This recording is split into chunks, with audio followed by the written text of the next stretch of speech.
উন্নয়নের জয়গান গাওয়া এই দেশের মাটিতে আজও লাখো মানুষের কান্না ডুবে যায় শোরগোলে। এটা কোনো ভিডিও নয়, এটা এক নির্মম আয়না, যেখানে আপনি দেখবেন ভারতের অপ্রকাশিত দুঃখ। সরকার বলছে মাত্র 10% মানুষ গরিব, কিন্তু এই সংখ্যা মিথ্যে। গ্রামীণ ভারতের বাস্তবতা হলো 50% পরিবার ঋণের জালে আটকে। দুবেলা ভাতের জন্য মায়েরা বিক্রি করছে গহনা, বাবারা রক্ত দিচ্ছেন হাসপাতালে। এটা দারিদ্র নয়, এটা নরক।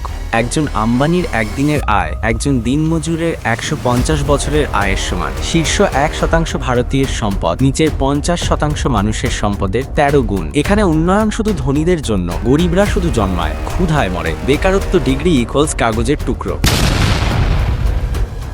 লাখো ডিগ্রি কিন্তু চাকরি নেই। 20% যুবক বেকার, তাদের কেউ আত্মহত্যা করছে, কেউ জড়িয়ে পড়ছে মাদক আর অপরাধে। সরকারি চাকরির জন্য 1000 জনে একটি পদ। এটা বেকারত্ব নয়, এটা যুব সমাজের গণহত্যা। জাতিভেদ স্বাধীন দেশে দাসত্বের নতুন নাম। 2025 সালেও দলিতদের ঘরে ঢুকলে যাতে পড়ে, স্কুলে তাদের সন্তানদের আলাদা বেঞ্চ, কাজের বিনিময়ে মজুরি কম। সংবিধান শুধু কাগজে, বাস্তবে জাতিভেদ এখনো রাষ্ট্রধর্ম। উত্তর দক্ষিণ বিভাজন, ভারত বনাম ইন্ডিয়া।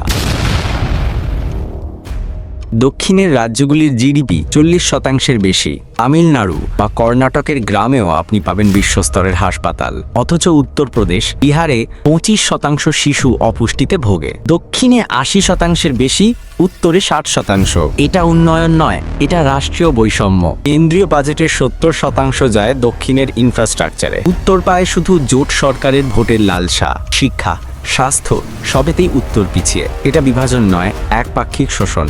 নকশাল সমস্যা, রাষ্ট্র ভার্সেস আদিবাসী। কে হারালো?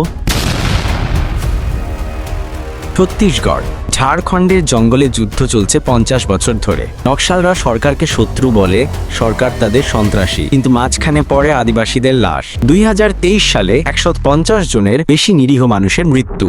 এটা যুদ্ধ নয়, এটা গণহত্যা।